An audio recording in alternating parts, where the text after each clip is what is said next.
में हर तरफ गणतंत्र दिवस की धूम दिखी है। करनाल में सीएम मनोहर लाल ने ध्वजारोहण किया है। इस समारोह की खास बात ये रही कि 12 साल बाद परेड में कमांडो ने भी सीएम को सलामी दी। सीएम ने शहीद स्मारक पर शहीदों को अर्पित पुष्प किए और अपनी सरकार की उपलब्धियां गिनाई है। सीएम ने कहा कि भाजपा सरकार वचन की पक्की है। 9 सालों में हरियाणा सरकार ने कई रिकॉर्ड बनाए हैं। उन्होंने आपातकाल का जिक्र करते हुए कांग्रेस पर निशाना भी साधा है। पेश है हमारी एक खास रिपोर्ट।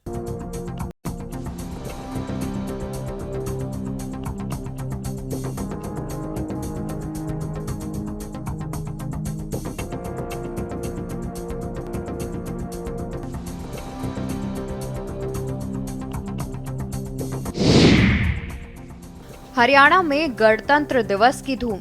करनाल में सीएम मनोहर लाल ने किया ध्वजारोहण।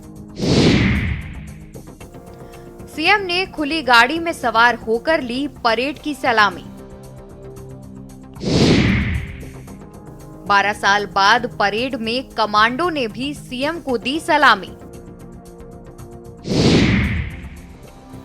सीएम ने शहीद स्मारक पर शहीदों को अर्पित किए पुष्प। सीएम बोले, भाजपा सरकार वचन की पक्की।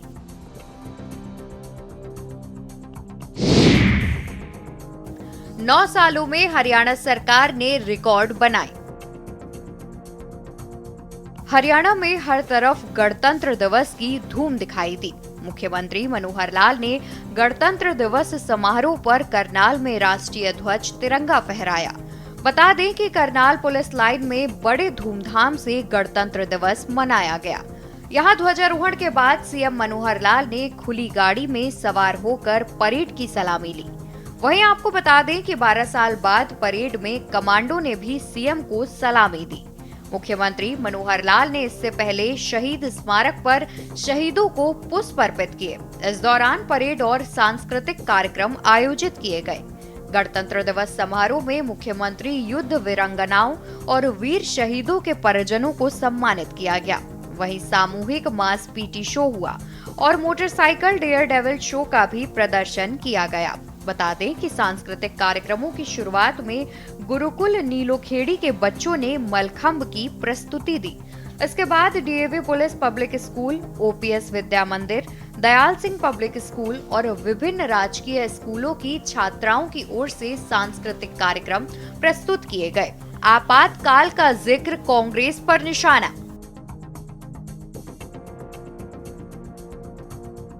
वहीं गणतंत्र दिवस समारोह को संबोधित करते हुए सीएम मनोहर लाल ने कहा कि 1975 से 1977 के बीच आपातकाल लगा तो आपातकाल के अत्याचारों ने देश की जनता को जागरूक किया।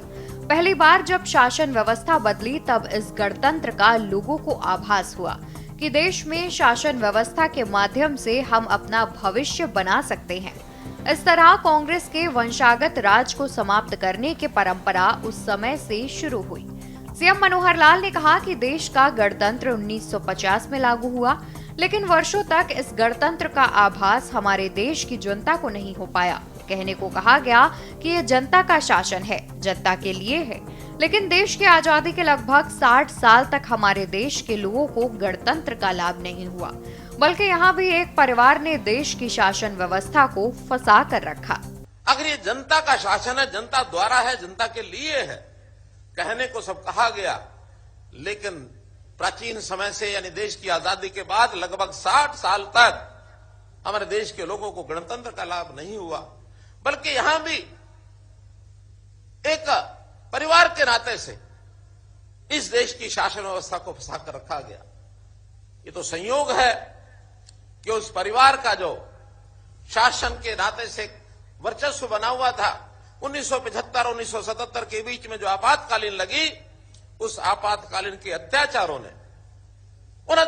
ने देश की जनता को जागरूक किया और पहली बार वास्तव में गणतंत्र क्या होता, जनता की भागीदारी क्या होती है, जब शासन व्यवस्था बदली तब इस गणतंत्र का लोगों को आभास हुआ कि देश में शासन की व्यवस्था के माध्यम से हम अपना भविष्य ये बना सकते हैं। तो इस प्रकार से जो ये कांग्रेस का जो वंशागत राज था उसको समाप्त करने की परंपरा ये उस समय शुरू हुई है। भाइयों बहनों, लगातार देश ने प्रगति की। इन 76 वर्षों में देश के अंदर कृषि के नाते से यानी हरित क्रांति हुई।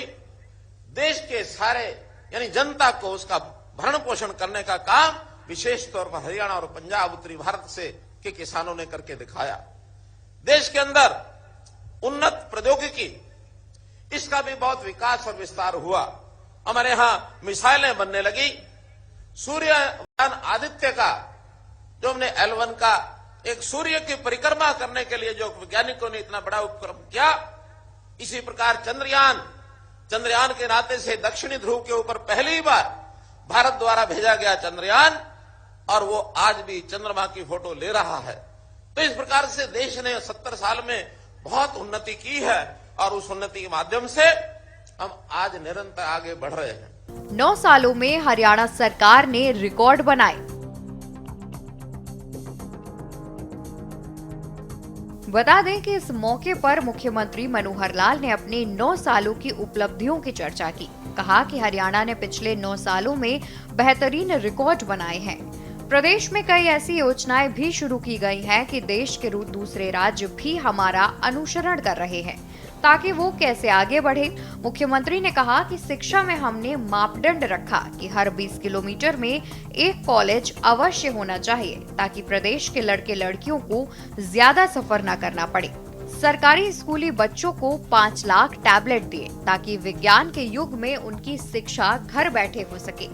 कहा कोविड के दौर में हमने नए प्रयोग करने का साहस मिला।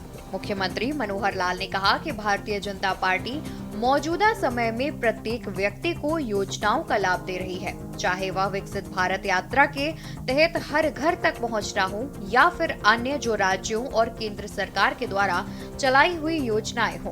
उन्होंने कहा कि बीजेपी ने पिछले 10 सालों में धारा 370, 3 तलाक जैसे बड़े कानून को देश से हटाने का काम किया है। अब हमारा भारत लगातार प्रगति की ओर बढ़ रहा है। कहा कि हमारे करनाल की बेटी कल्पना चावला ने पूरे विश्व में हमारे देश का नाम रोशन किया है। तो वहीं हरित क्रांति के बाद हरियाणा में कृषि में अहम भूमिका निभाई है, जिसमें भारत में हमने एक अच्छी पहचान बनाई है। देश को विकसित बनाने के लिए हमारे हरियाणा का भी अहम योगदान रहा है। शादी के बाद हमारे यहाँ के चाहे वो प्रतिभाशाली वैज्ञानिक थे, हमारा अन्नदाता किसान है, मेहनतकश कामगार है, हमारे देश की जनता ने मिलकर के इस देश को दुनिया की एक बहुत बड़ी शक्ति और ये बनाया है। स्वतंत्रता सेनानियों को भी आज के इस दिन जिन्होंने देश की आजादी के अंदर भाग लिया, और चाहे उसके बाद 1962 में, 1965 में, 1971 में कारगिल युद्ध में हमारे कितने ही वीर सैनिक शहीद हुए। मैं आज इस अवसर पर उन सब के चरणों में अपनी श्रद्धांजलि अर्पित करता हूं। आज का ये अवसर मेरा सौभाग्य है कि करनाल में पहली बार गणतंत्र दिवस मनाने का मुझे अवसर मिल रहा है। करनाल की धरती, करनाल के लोग मेरे प्रिय लोग हैं। ये दानवीर कर्ण की धरती बहुत कुछ अपने आप में समेटी हुई है। यहां पर दानवीर कर्ण का इतिहास के बारे में तो हम जानते ही हैं। आज भी हरियाणा में और देश में प्रगति के रास्ते पर चलने वाला, चाहे वो किसान हो, गेहूं का किसान हो, गन्ना का किसान हो, चाहे NDRI का संस्थान हो, इन सब के माध्यम से हम देश की सेवा कर रहे हैं। हमारी बेटी कल्पना चावला एक वैज्ञानिक, एक अंतरिक्ष वैज्ञानिक के नाते से उसने अपनी जान बाजी पर लगाकर और देश के इस स्पेस के मिशन में आगे बढ़ने का काम किया। वो भी एक स्मरणीय इस प्रकार का एक काम रहेगा हमेशा। भाइयों बहनों, आज का ये गणतंत्र दिवस हमारे लिए एक बहुत बड़ा उमंग का विषय है, उत्साह का विषय है, स्वाभिमान और सम्मान का विषय है। संस्कार भी इसमें हमको मिलता है। अपने निजी स्वार्थों से ऊपर उठकर देशभक्ति, राष्ट्रभक्ति के नाते से हम अपने आप को आगे बढ़ाते हैं। भगवान राम का महिलाओं के प्रति अलग भाव। सीएम मनोहर लाल ने कहा कि भगवान श्री राम का महिलाओं के प्रति अलग भाव रहता था। उन्होंने देवी अहिल्या का उद्धार किया, माता सीता की रक्षा के लिए रावण का वध किया। राम राज्य में जिस तरह से महिलाओं का सम्मान किया गया, उसी तरह से देश और प्रदेश में सम्मान हो, उसी तरह से बीजेपी काम कर रही है। यहाँ एक खास बात आपको ये बता दें कि सीएम मनोहर लाल का गणतंत्र दिवस के मौके पर राम के प्रति साफ तौर पर आस्था भाव दिखा। दरअसल करनाल पुलिस लाइन में गणतंत्र दिवस समारोह में शामिल होने वाले बाल कलाकार आए थे। सीएम मनोहर लाल को राम वेशधारी बच्चे दिखे तो वो प्रोटोकॉल तोड़कर राम से रिश्ता जोड़ते हुए मंच से उतरकर श्री राम के वेशधारी बच्चों के पांव छू लिए। वहीं अपने बीच सीएम को पाकर बाल कलाकार उत्साहित दिखे।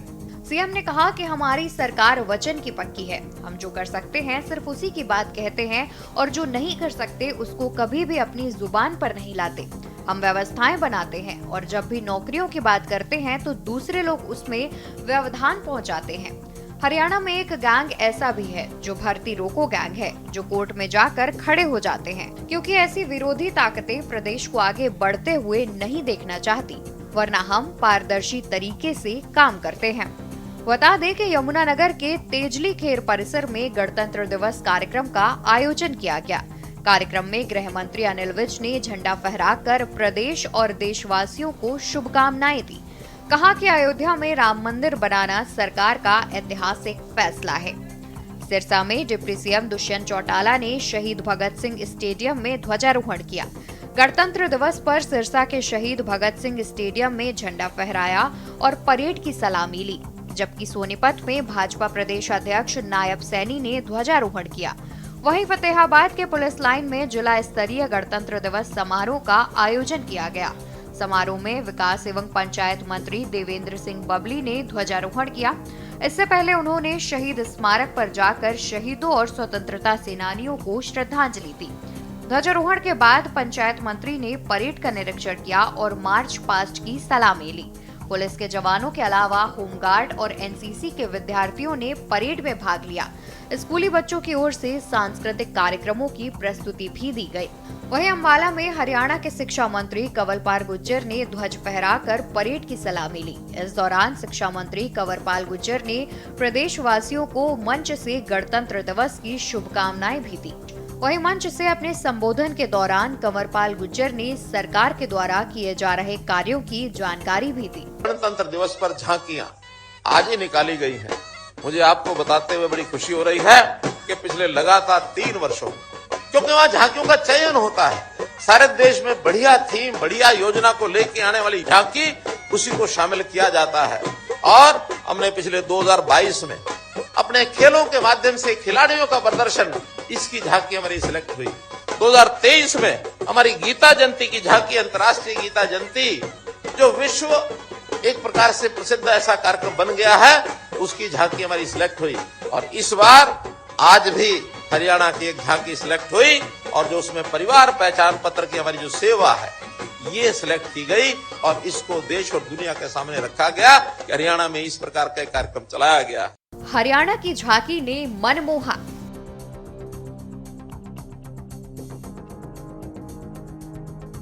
वहीं दिल्ली में कर्तव्य पथ पर गणतंत्र दिवस समारोह में मेरा परिवार मेरी पहचान थीम पर हरियाणा की झांकी निकाली गई। बता दें कि हरियाणा की झांकी का कर्तव्य पथ पर प्रदर्शन के लिए तीसरी बार चयन हुआ।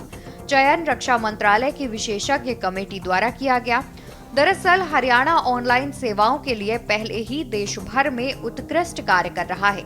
इस मौके पर देश दुनिया में ये संदेश दिया गया। अगर मैं पिछले 10 वर्षों की बात करता हूं तो इस देश की एकता अखंडता को मजबूत करने के लिए बहुत से पग उठाए गए। कश्मीर देश का अभिन्न अंग बने, इस नाते से 370 को, अनुच्छेद 370 को समाप्त किया, 35A को समाप्त किया, सर्जिकल स्ट्राइक ये करनी पड़ी, 3 तलाक का वो काला कानून, उसको समाप्त कराया गया, नागरिकता संशोधन कानून, इसको लागू किया गया, नेशनल एजुकेशन पॉलिसी ये बनाई गई है ताकि हमारा विद्यार्थी पढ़ाई के समय से ही उसके राष्ट्रीय विचार किस प्रकार वो ओतप्रोत होता है, गुलामी की मानसिकता से छुटकारा पाने के लिए कई काम किए गए। 3 नए आपराधिक कानून, जो हमको हमारा गुलाम देश जब था उस समय के कानून चल रहे थे, उनको बदलने का काम किया ताकि हमारी जनता के अनुकूल उनको न्याय मिले, शीघ्र न्याय मिले, तो इस नाते से ये सब काम भी उसमें किए गए। भाइयों बहनों, ये भारत कैसे आगे बढ़े, देश के प्रधानमंत्री जी को इसका श्रेय जाता है।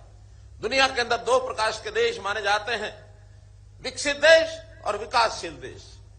हमारा नाम अभी भी विकासशील देशों में है, लेकिन विकसित देशों की कुछ अपने मापदंड है, पैरामीटर हैं। उसके अंदर घरेलू सकल उत्पाद कितना हो चाहिए, सकल राष्ट्रीय उत्पाद कितना होना चाहिए, प्रति व्यक्ति आय कितना होना चाहिए, औद्योगिकरण का स्तर क्या होना चाहिए, बुनियाद चाहिए, जीवन स्तर कैसा ऊंचा उठे। तो इन मापदंडों के आधार पर आज दुनिया में 37 देश ऐसे हैं जिनको विकसित देश कहते हैं। हमारा देश आजाद हुए 76 साल हो गए। हम भी इस तैयारी में लगे हैं कि अपना देश की आजादी के 100 साल पूरा होते ही 2047 में कैसे विकसित देशों के श्रेणी में आ जाए, उसके लिए निरंतर प्रयत्न किए जा रहे हैं। हमारे देश के प्रधानमंत्री इस ओर बहुत जागरूक हैं। जनता की भागीदारी उसमें बढ़े, शासन व्यवस्था की भागीदारी बढ़े, अधिकारियों की बढ़े, उद्योगपतियों की बढ़े, हर दृष्टि से वो काम कर रहे हैं। सतर्कता के मद्देनजर सुरक्षा के पुख्ता इंतजाम।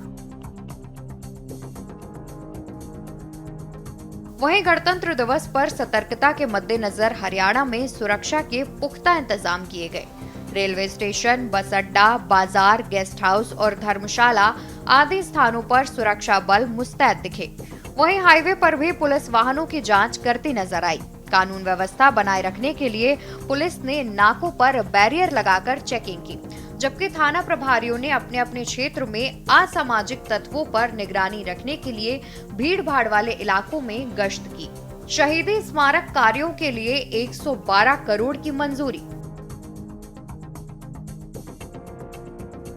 वहीं गणतंत्र दिवस की पूर्व संध्या पर मुख्यमंत्री मनोहर लाल की अध्यक्षता में high power workers purchase committee की बैठक हुई, जिसमें अंबाला कैंट में बनाए जा रहे आजादी की पहली लड़ाई के शहीदी स्मारक में डिजिटल उपकरण सहित संग्रहालय के अन्य कार्यों के लिए लगभग 112 करोड़ रुपए की मंजूरी प्रदान की गई। इसके अलावा उच्चाधिकार प्राप्त क्रय समिति, विभागीय उच्चाधिकार प्राप्त क्रय समिति और high power worker purchase committee की बैठक में कुल 1500 करोड़ रुपए से अधिक के कॉन्ट्रैक्ट और विभिन्न वस्तुओं की खरीद को मंजूरी दी गई। बैठक में श्रम राज्य मंत्री अनूप धानक भी उपस्थित थे। इनके अलावा स्कूल शिक्षा मंत्री कंवरपाल ने वीडियो कॉन्फ्रेंसिंग के माध्यम से बैठक में भाग लिया। बैठक में कुल 28 एजेंडे रखे गए और सभी एजेंडों को मंजूरी प्रदान की गई। राज्य के कैदियों को विशेष छूट।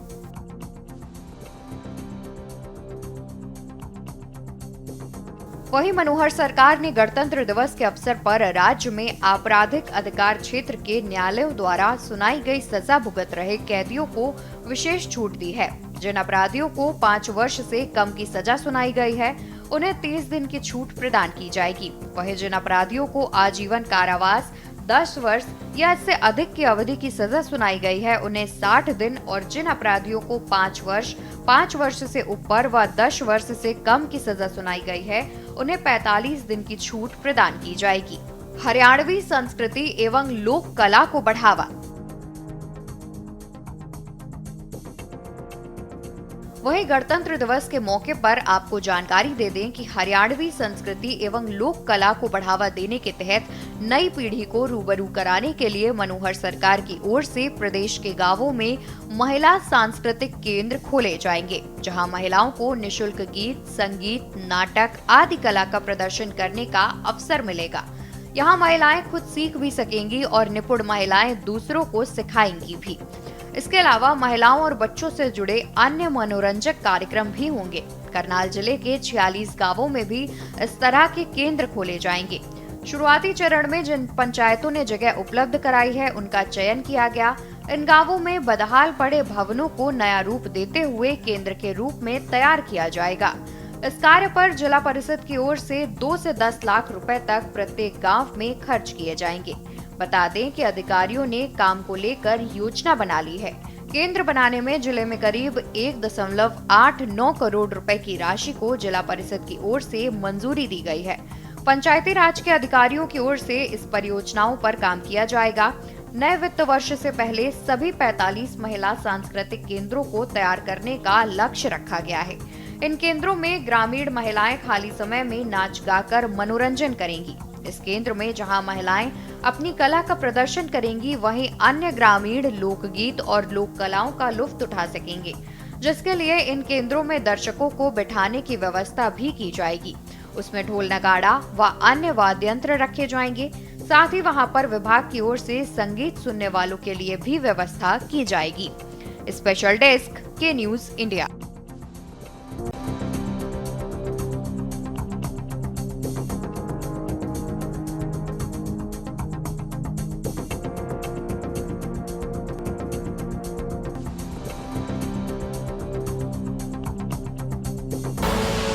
आप देख रहे हैं के न्यूज, खबरों का सारथी।